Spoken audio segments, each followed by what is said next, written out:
శ్రీ గణేశాయ నమః. శారదా గురుభ్యో నమః. ఈటీవీ లైఫ్ ప్రేక్షకులకు శుభోదయం. శ్రీరస్తు కార్యక్రమానికి శుభస్వాగతం. కార్యక్రమంలో శుభతిథి అంశంలో నేటి పంచాంగ వివరాలు చూద్దాం. ఆంగ్ల తేదీ 23వ తేదీ 9వ నెల 2025 సంవత్సరం మంగళవారం. స్వస్తి శ్రీ చాంద్రమాన శ్రీ విశ్వావసనామ సంవత్సరం దక్షిణాయనం శరదృతువు ఆశ్వయుజమాసం శుక్లపక్షం విధియ తిథి రాత్రి 2:34 వరకు అనంతరం తదియ. హస్తా నక్షత్రం మధ్యాహ్నం 1:01 వరకు అనంతరం చిత్తా నక్షత్రం. బ్రహ్మయోగం రాత్రి 8:49 వరకు అనంతరం ఐంద్రయోగం.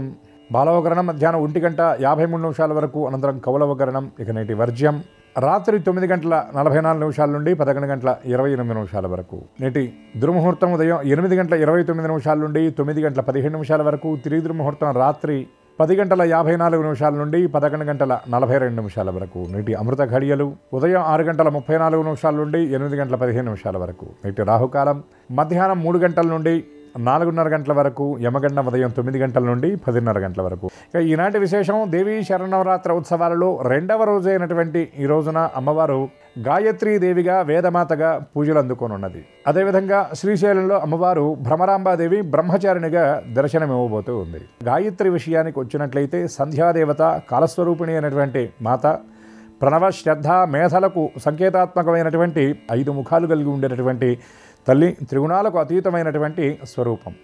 అమ్మవారి యొక్క ముఖ వర్ణాలను కనుక చూసినట్లయితే ముక్త విద్రుమ హేమ నీల ధవళ అని చక్కగా 5 వర్ణాలలో అమ్మవారి యొక్క ఆ ముఖాలు ఉంటాయి. పంచభూతాలకు సంకేతాత్మకంగా అమ్మవారికి పంచముఖాలు ఉంటాయి. మౌక్తిక వర్ణం అనగా ముత్యపు రంగు, అట్లాగే విద్రుమం అనగా పగడపు వర్ణం అంటే ఎర్రని వర్ణం, హేమ అనగా స్వర్ణవర్ణ శోభితం అంటే బంగారు కాంతి, అదేవిధంగా నీల అనగా నలుపుకు నీలానికి మధ్యలో ఉండినటువంటి వర్ణం, ధవళ వర్ణం అనగా శ్వేతవర్ణం. ఇది జ్ఞానానికి సంకేతమైనటువంటి స్వరూపం. అమ్మవారు వేదమాతగా పూజలు అందుకుంటుంది. గాయత్రి అనగానే గాయంతే త్రాయతే ఇది గాయత్రి. ఎవరైతే అమ్మని స్మరిస్తారో, అమ్మనామాన్ని స్మరిస్తారో, అమ్మవారి యొక్క మంత్రాన్ని స్మరిస్తారో వాళ్ళందరినీ రక్షించేటటువంటి చల్లని తల్లి. అందులో గాయత్రి మంత్రానికి ఉన్నటువంటి విశేషం ఏమిటంటే మంత్రం చివరిలో ధియో యోనః ప్రచోదయాత్ అంటే నా బుద్ధిని నీవు వికసింపజేయుదువుగాక, ప్రచోదింపజేయుదువుగాక. ఎందుకంటే బుద్ధి ఎప్పుడు కూడా కర్మానుసారిణి బుద్ధి కర్మానుసారిణి అంటారు. అటువంటి కర్మలు సుకర్మలు చేసే విధంగా నా బుద్ధిని నీవు ప్రేరేపించాలి అనేటటువంటి విధంగా అమ్మవారిని మనందరం కూడా ప్రార్థన చేయడం జరుగుతుంది. అమ్మవారి దివ్యమైనటువంటి 10 ఆయుధాలను ధరించి అందరికీ భయాన్ని పోగొట్టేటటువంటి అభయాన్ని ఇచ్చేటటువంటి రూపంగా గాయత్రీదేవిని చెప్తారు. ఎవరైతే ఆ గాయత్రీదేవి పాద సమాశ్రయం చేస్తారో వారు సమస్త జ్ఞానాన్ని పొందుతారని శాస్త్రవచనం. అటువంటి వేదమాత గాయత్రి దివ్యకృప అందరికీ పరిపూర్ణంగా ఉండాలని ఆశిస్తూ స్వస్తి.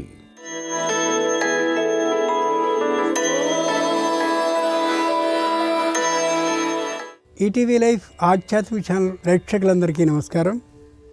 శ్రీరస్తు కార్యక్రమంలో గ్రహయోగం అంశానికి స్వాగతం. ఈనాటి ఈ గ్రహయోగం శీర్షికలో మేషాది 12 రాశుల వారికి కలిగే శుభ అశుభ ఫలితాల్ని, అవసరమైన సందర్భాల్లో కలిగే ప్రత్యామ్నాయ మార్గాల్ని తెలుసుకుంటారు. ఇంతేకాక ఏ రాశి వారికి ఏ దైవ దర్శనం అనుకూలమో, ఏ రాశి వారు ఏ దిక్ ప్రయాణం చేసినట్లయితే శుభంకరంగా ఉంటుందో, ఏ రాశి వారు ఏ రంగు దుస్తుల్ని ధరించినట్లయితే సకల శుభాలు నెరవేరుతాయో, ఏ రాశి వారికి ఏ సంఖ్య అదృష్ట సంఖ్యగా నేటికి మాత్రం ఉండబోతుందో ఆ విశేషాలను కూడా తెలుసుకుంటారు. వీటితో పాటు ఈరోజు ఆశ్వయుజ శుద్ధ ద్వితీయ సందర్భంగా సాత్విక రూపాల్లో 2వ రోజున గాయత్రిగా, శక్తి రూపాల్లో 2వ రోజున బ్రహ్మచారిణిగా అమ్మవారికి అలంకారాలు వేయబడతాయి. ఆ అలంకారాల ప్రత్యేకత ఏమిటో ఆ విశేషాన్ని శ్రీకరం అనే శీర్షికలో ఇప్పుడు తెలుసుకుందాం.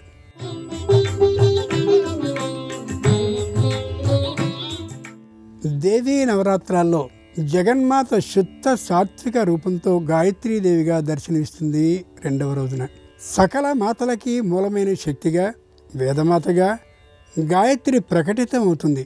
5 ముఖాల విందాలతో ముక్త విద్రుమ హేమ నీల ధవల కాంతులతో గాయత్రి ప్రకాశిస్తుంది. చక్రం గద పాశం అంకుశాల్ని ధరించి ఉంటుంది. గాయత్రీదేవి ఆరాధన అలాగే ఆమె దర్శనం ద్వారా బుద్ధి వికసిస్తుంది. మనశ్శక్తులు పెరిగి ఆత్మస్థైర్యం తప్పక పెరుగుతుంది. గాయత్రి ఆరాధన అనేది ఇందుకు ఉపకరిస్తుంది. ఓం శ్రీ గాయత్రీ దేవ్యై నమః అనే మంత్రాన్ని ఈరోజు 52 మార్లు పారాయణం చేసుకోవడం వల్ల ఉత్తమ ఫలితాలు ఉంటాయి. నవదుర్గా స్వరూప విధానాల్లో ఈరోజు జగన్మాత బ్రహ్మచారిణిగా దర్శనమిస్తుంది. జ్యోతిర్మయ ప్రకాశంతో బ్రహ్మచారిణి జపమాల కమండలాల్ని ధరించి వేదరూపిణిగా ప్రకటితమవుతుంది. పరమశాంతమూర్తిగా భాసిల్లే ఈ మాతృశక్తి ఈ తల్లిని ఆరాధించడం వల్ల మనోధైర్యం పెరిగి ఆత్మశక్తి పెంపొంది తీరుతుంది. ఓం శ్రీ బ్రహ్మచారిణీం నమామ్యహం అనే మంత్రాన్ని 11 మార్లు ఈరోజు స్మరించుకోవడం ద్వారా ఉత్తమ ఫలితాలు కలుగుతాయి. ముందుగా నేటి పంచాంగం. ఈరోజు ఆశ్వేజ శుద్ధ ద్వితీయ మంగళవారం, నక్షత్రం హస్త. ఇక నేటి గ్రహస్థితిని పరిశీలించి చూస్తే మిథునంలో గురువు ఉన్నాడు, సింహంలో శుక్ర కేతువులు ఉన్నారు, రవి బుధ చంద్రులు కన్యలో ఉన్నారు, కుజుడు తులలో ఉంటే కుంభంలో రాహువు, మీనంలో శని ఉన్నారు. ఈ తాత్కాలిక గ్రహస్థితి ఆధారంగా మేషాది ద్వాదశ రాశుల వారికి కలిగే శుభ అశుభ ఫలితాలని క్రమంగా తెలుసుకుందాం. ముందుగా మేషరాశి.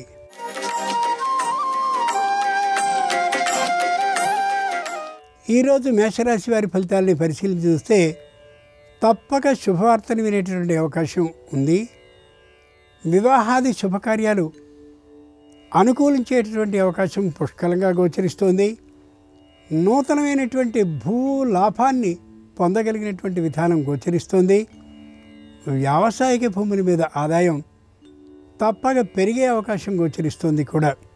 ముఖ్యంగా అన్నదమ్ముల్లో అప్పచెల్లెలలో సయోధ్యతాభావం విశేషంగా పెరిగేటటువంటి కారణంగా మానసికమైనటువంటి ధైర్యాన్ని కలిగి ఉంటారు, శారీరకమైనటువంటి ఉత్సాహాన్ని పొందగలుగుతారు.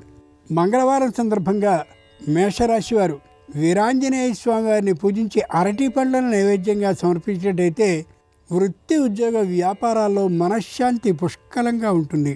తూర్పు దిక్ ప్రయాణం అనుకూలం. కలిసొచ్చే రంగు ఎరుపు. అదృష్ట సంఖ్య 4.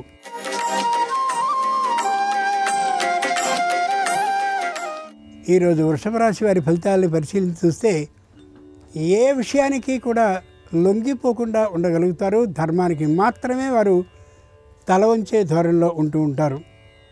అధికారులకి క్రిందిగా ఉండే ఈ ఉద్యోగులకి సమన్వయ భావం విశేషంగా కుదిరి కనిపిస్తూ ఉంటుంది.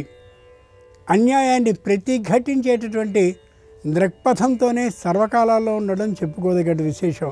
ముఖ్యంగా వాహనాల మీద ప్రయాణించేటటువంటి సందర్భంలో ఏ విధమైన ఇబ్బందులు కలగకుండా ఉండడం కోసం వాహనానికి సంబంధించిన స్థితిగతుల్ని, నడిపే వ్యక్తి యొక్క ఆరోగ్య పరిస్థితిని కొద్దిగా గమనించుకుని ఉండడం అత్యవసరం.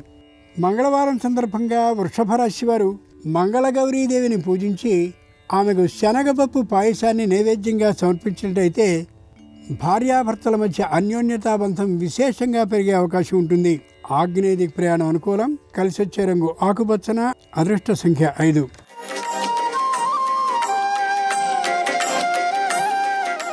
ఈరోజు మిథున రాశి వారి ఫలితాలను పరిశీలించి చూస్తే మాట తొందరపాటుతనం ఉండదు. ప్రతి మాటని కూడా ఆచితూచి ఆలోచనాత్మకంగానే మాట్లాడుతూ ఉంటారు. ఉద్యోగంలో ఏమాత్రపు తీరుబడి లేకుండా ఉండేటటువంటి కారణంగా మానసికంగా అంత ఉత్సాహంగా ఉండలేకపోవచ్చు. దూరభార ప్రయాణాలని, విందు వినోద కార్యక్రమాల కోసం వెళ్ళాలని సకుటుంబంగా భావించినప్పటికీ కూడా అది ఏమాత్రపు సాధ్యము కాకపోవచ్చు. చేస్తున్న వృత్తి ఉద్యోగ వ్యాపార ఒత్తిడి కారణంగాను, తాము సంస్థలో ఉండవలసినటువంటి అవసరం ఏర్పడినటువంటి కారణంగాను కూడా. ఆదివారం సందర్భంగా మిథున రాశి వారు మీనాక్షీదేవిని పూజించి అటుకులు బెల్లాన్ని నైవేద్యంగా సమర్పించినట్లయితే ఆరోగ్యం కుదుటపడుతుంది. ఆరోగ్య సిద్ధి కూడా విశేషంగా కలుగుతుంది. దక్షిణ దిక్ ప్రయాణం అనుకూలం. కలిసొచ్చే రంగు నీలం. అదృష్ట సంఖ్య 6.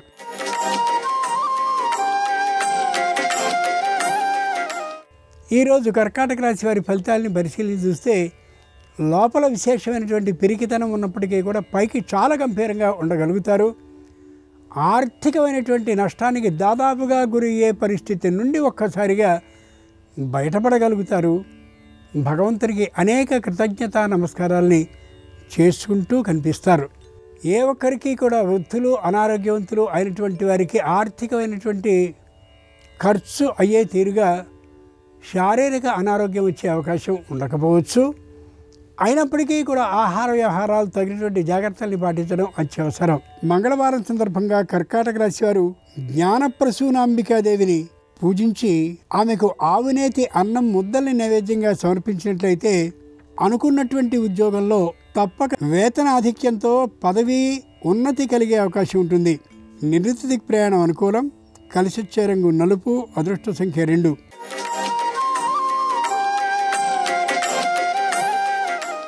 ఈరోజు సింహరాశి వారి ఫలితాలను పరిశీలించి చూస్తే తాము లోగడ నిర్వహించినటువంటి వృత్తి ఉద్యోగ వ్యాపారాల్లో అనేకమైనటువంటి పొరపాట్లు గుర్తింపబడుతాయి. ఆ తర్వాతి కాలంలో వాటన్నిటినీ కూడా సరిచేసుకోవడం కోసం తగినటువంటి సమయాన్ని తీసుకుని సరిచేసుకోవడం అత్యవసరం. లేని పక్షంలో అత్యవసరంగా తల మీద భారంగాని పడ్డట్టయితే ఇబ్బంది పడవలసిన అవసరం రావచ్చు కూడా. ఏ విధమైనటువంటి ఇబ్బంది లేకుండా అన్ని కార్యక్రమాల్లోనూ పాల్గొనగలరు. కానీ సర్వత్ర విజయం లభిస్తుందనే మాట మాత్రం నిజం కాకపోవచ్చు కొన్ని సందర్భాల్లో. మంగళవారం సందర్భంగా సింహరాశి వారు దుర్గాదేవిని పూజించి పానకం వడపప్పుని నైవేద్యంగా సమర్పించినట్లయితే దాంపత్యంలో అన్యోన్యతా బంధం బాగా పెరగడమే కాకుండా సంతాన లాభానికి అవకాశం కూడా ఉంటుంది. వాయువ్యదిక్ ప్రయాణం అనుకూలం. కలిసొచ్చే రంగు ఆకుపచ్చన. అదృష్ట సంఖ్య 5.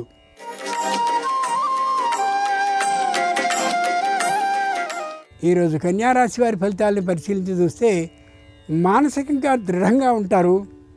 శారీరకంగా మధ్యమ ఆరోగ్యంతో ఉంటారు. దేవాలయ దర్శనాన్ని విశేషంగా చేస్తారు. మొక్కుబళ్ళని తీర్చుకుంటూ ఉంటారు. హోమాలు యజ్ఞాల్లో పాల్గొవాలని యథాశక్తి పాల్గొనే అవకాశం అయితే ఉంది. వృత్తి ఉద్యోగ వ్యాపారపరమైనటువంటి ఆదాయాలు మధ్యమంగానే ఉంటాయి తప్ప ఈ రాశి వారికి విశేషంగా ఉండే అవకాశం లేకపోవచ్చు. రాజసమ్మానం అలాగే అతి ముఖ్యమైనటువంటి వారితో చక్కనైనటువంటి ప్రశంసలు లభిస్తాయి. వృత్తి ఉద్యోగ వ్యాపారపరమైన ఆదాయాలు విశేషంగా ఉంటాయి ఈ రాశి వారికి ఈ రోజున. మంగళవారం సందర్భంగా కన్యారాశి వారు భ్రమరాంబికాదేవిని పూజించి అప్పాలను నైవేద్యంగా సమర్పించినట్లయితే మానసిక భయాలు తొలగిపోతాయి. దుస్వప్నాలు కలిగే అవకాశం ఉండదు. వ్యాపార అభివృద్ధి కూడా కలిగే అవకాశం ఉంటుంది. వాయువ్యదిక్ ప్రయాణం అనుకూలం. కలిసొచ్చే రంగు పసుపు పచ్చన. అదృష్ట సంఖ్య 6.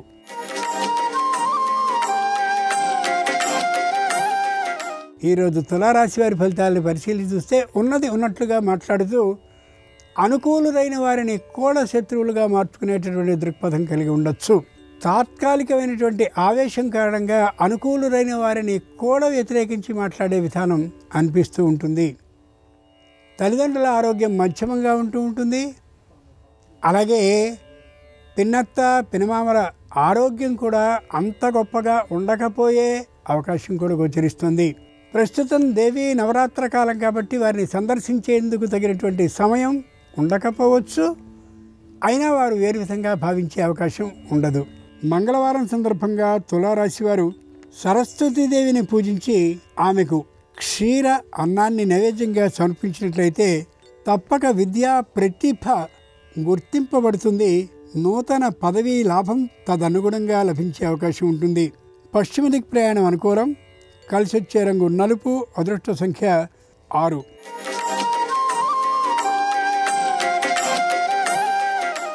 ఈరోజు వృశ్చిక రాశి వారి ఫలితాలను పరిశీలించి చూస్తే పట్టుదల భావం పూర్తిగా తొలగిపోతుంది.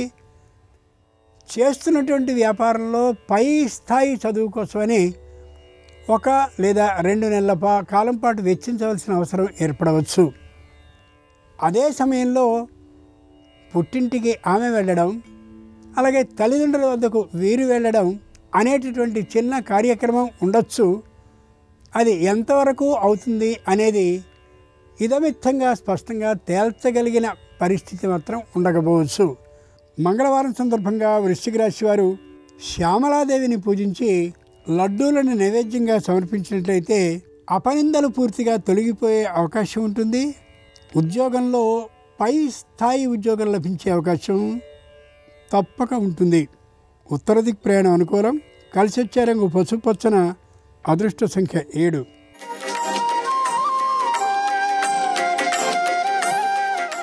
ఈరోజు ధనురాశి వారి ఫలితాలని పరిశీలించి చూస్తే అహంకార భావం హెచ్చుగా ఉంటుంది. ప్రతి విషయానికి అభిమానం పడుతూ ఉండే అవకాశం గోచరిస్తోంది. సమీపంలో ఉండేటటువంటి దేవాలయానికి వెళ్ళి అక్కడే జప ధ్యాన పూజ విధానాలను ముగించుకునే ధోరణి అనిపిస్తోంది. ఎవరిని తృణీకరించేటటువంటి విధానం అయితే ఉండకపోవచ్చు. కానీ దేవీ నవరాత్ర కాలం 9 రోజుల పాటు, చిట్ట చివరి రోజు 10వ రోజు పాటు విశేషమైనటువంటి పూజా పురస్కారాలతో గడపాలని నిశ్చయించుకుంటారు. అయితే యథాశక్తి మాత్రమే జరిపే అవకాశం ఉండొచ్చు.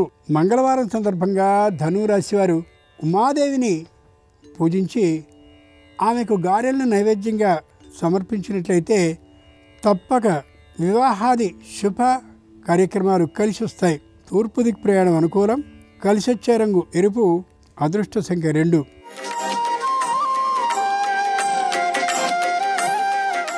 ఈరోజు మకర రాశి వారి ఫలితాలను పరిశీలించి చూస్తే చక్కనైనటువంటి తెలివితేటలతో స్ఫూర్తి మొత్తంతో ఈ కార్యక్రమాలను నిర్వహించాలి 10 రోజుల పాటు అని ఆలోచించుకుంటారు. కానీ తమకు వయస్సు అయినటువంటి కారణంగా అంతటి సహాయ సహకారాలు లేకపోతున్న కారణంగా సంపూర్ణంగా చేసుకోలేకపోవచ్చు. అయినప్పటికీ ఏ విధమైనటువంటి నిరుత్సాహభావాన్ని కలిగి ఉండరు. అంతా అనుకూలంగానే కొనసాగుతూ ఉండేటటువంటి కారణంగా చెప్పలేనటువంటి ధైర్యాన్ని కలిగి ఉంటారు. అనుకూలమైనటువంటి ఒకరు ఇద్దరికి మాత్రం పెట్టుబడిని పెట్టే అవకాశం వీరి ద్వారా గోచరిస్తోంది. పెద్దగా విశేషించి లాభించకపోయినప్పటికీ కూడా తప్పక లాభాన్ని పొందగలుగుతారు. మంగళవారం సందర్భంగా మకర రాశి వారు మహాకాళీదేవిని పూజించి వెన్నను నైవేద్యంగా సమర్పించినట్లయితే తప్పనిసరిగా ఆగిపోయిన పనుల్లో కదలిక లభించి ఆర్థిక లాభం వృత్తి ఉద్యోగ వ్యాపారాల్లో కలిగి తీరుతుంది. వాయవ్య ప్రయాణం అనుకూలం. కలిసి వచ్చే రంగు నీలం. అదృష్ట సంఖ్య 9.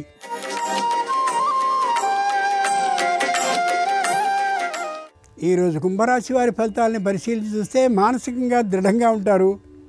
శారీరకంగా సామూహికమైనటువంటి అలాగే పరిష్కృతం కానటువంటి కుటుంబం అయినటువంటి కారణంగా ఒకే మాట మీద నడుస్తూ ఉండొచ్చు.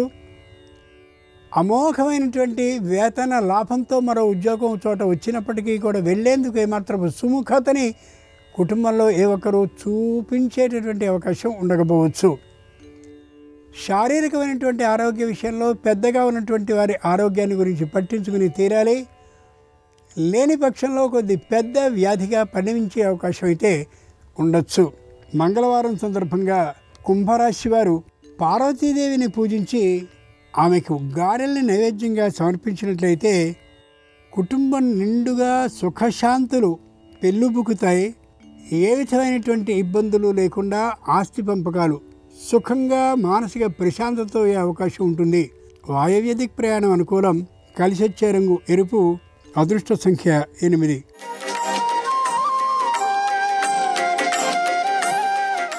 ఈరోజు మీనరాశి వారి ఫలితాలను పరిశీలించి చూస్తే మానసికంగా దృఢంగా ఉంటారు. శారీరకమైనటువంటి సహాయాన్ని చక్కగా చేయగలుగుతారు. ఎవరితోనూ వాద విరోధ భావాన్ని కలిగి ఉండరు. వృత్తి వ్యాపార ఉద్యోగాల ద్వారా చక్కనైనటువంటి సంపాదన చేయడంతో పాటు ఎవరెవరు ఆర్థికమైన అసంతృప్తితో ఆర్థికమైన లేమితో బాధపడుతున్నారో వారి పండుగ సందర్భంగా దాన ధర్మాలను నిర్వహించే విధానం ఉండొచ్చు. అమ్మవారికి సంబంధించినటువంటి కలశ స్థాపనని ఇష్టపూర్వకంగా చేస్తారు ఈ రాశివారు. మంగళవారం సందర్భంగా మీనరాశి వారు పార్వతీ పరమేశ్వరుని పూజించి పొంగల్ని నైవేద్యంగా సమర్పించినట్లయితే మానసికమైనటువంటి ప్రశాంతతతో పాటు వివాహాది శుభకార్యాలు అనుకోకుండా అనుకున్న వారితో నెరవేరే అవకాశం ఉంటుంది. తూర్పు దిక్ ప్రయాణం అనుకూలం. కలిసి వచ్చే రంగు ఎరుపు. అదృష్ట సంఖ్య 6. ఇవి ఈనాడు ద్వాదశ రాశుల వారికి కలిగే శుభ అశుభ ఫలితాలు. ఆశ్వయుజ మాసంలో ఈరోజు శుద్ధ ద్వితీయ అయినటువంటి సందర్భంగా ఆ గాయత్రీదేవి ఇటు బ్రహ్మచారిణీదేవి సంపూర్ణ అనుగ్రహం సర్వరాశుల వారికి కలగాలి హృదయపూర్వకంగా ప్రార్థిస్తూ స్వస్తి.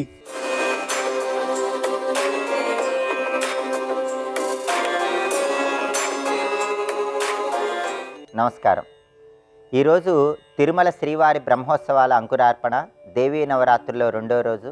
ఈ సందర్భంగా ఎలాంటి ముఖ్యమైన విధి విధానాలు పాటిస్తే సమస్త శుభాలు చేకూరతాయో, అలాగే దేవీ నవరాత్రుల సందర్భంగా ఐశ్వర్య త్రిశక్తి పూజను ఏ విధంగా నిర్వహిస్తే అష్టైశ్వర్యాలు భోగభాగ్యాలు కలుగుతాయో నేటి శుభం లాభం అనే శీర్షికన పరిశీలిద్దాం. ప్రధానంగా ఈరోజు తిరుమల క్షేత్రంలో శ్రీవారి ఉత్సవాలకు అంకురార్పణ జరుగుతోంది.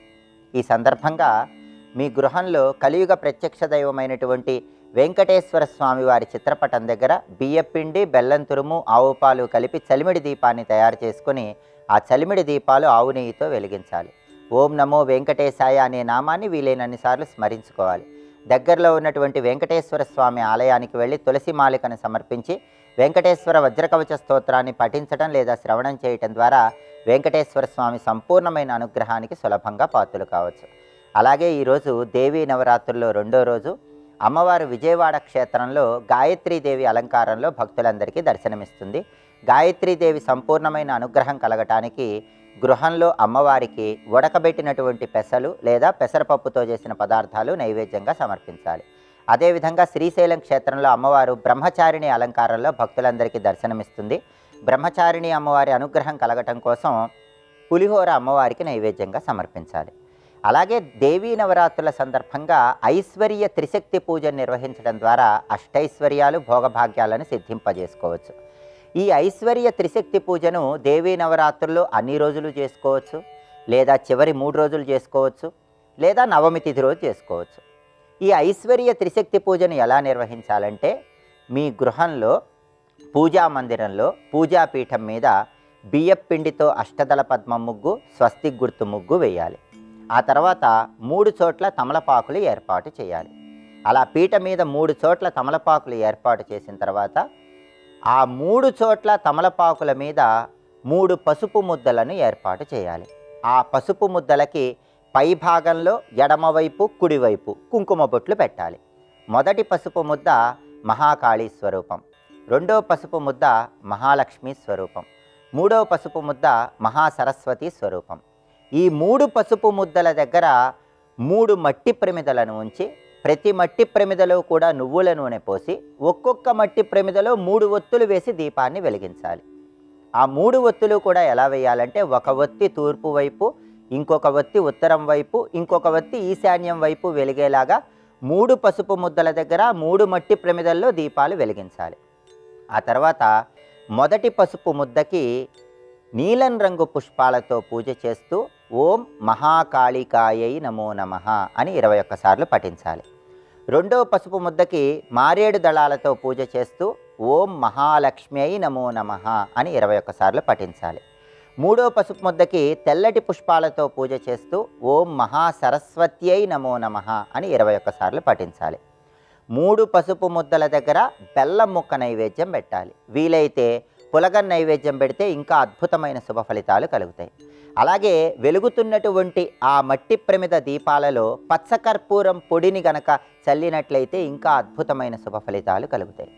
అలాగే ఈ 3 పసుపు ముద్దల దగ్గర రవిక వస్త్రాలు సమర్పించాలి. మొదటి పసుపు ముద్ద దగ్గర నీలం రంగు రవిక వస్త్రము, రెండో పసుపు ముద్ద దగ్గర ఆకుపచ్చ రంగు రవిక వస్త్రము, మూడో పసుపు ముద్ద దగ్గర తెలుపు రంగు రవిక వస్త్రము సమర్పించాలి. ఇలా 3 పసుపు ముద్దలను మహాకాళి, మహాలక్ష్మి, మహాసరస్వతి స్వరూపాలుగా భావిస్తూ ఈ ఐశ్వర్య త్రిశక్తి పూజను నిర్వహించినట్లయితే త్రిశక్తుల సంపూర్ణమైన అనుగ్రహం కలిగి సంవత్సరం మొత్తం అష్టైశ్వర్యాలు భోగభాగ్యాలను సిద్ధింపజేసుకోవచ్చు. అలాగే రేపు దేవీ నవరాత్రుల్లో 3వ రోజు. ఈ సందర్భంగా అమ్మవారికి ఎలాంటి నైవేద్యాలు సమర్పిస్తే సమస్త శుభాలు చేకూరతాయో, నవరాత్రుల్లో అమ్మవారి సంపూర్ణమైన అనుగ్రహం కలగటానికి అఖండ దీపాన్ని ఏ విధంగా వెలిగించాలో, అఖండ దీపం వెలిగించేటప్పుడు పాటించాల్సిన ముఖ్యమైన నియమాలేంటో రేపటి శుభం లాభం అనే శీర్షికన పరిశీలిద్దాం. నమస్కారం. ఈ కార్యక్రమాన్ని తిరిగి చూడాలనుకుంటే www.youtube.com/ETV Life Spiritual లో చూడవచ్చు.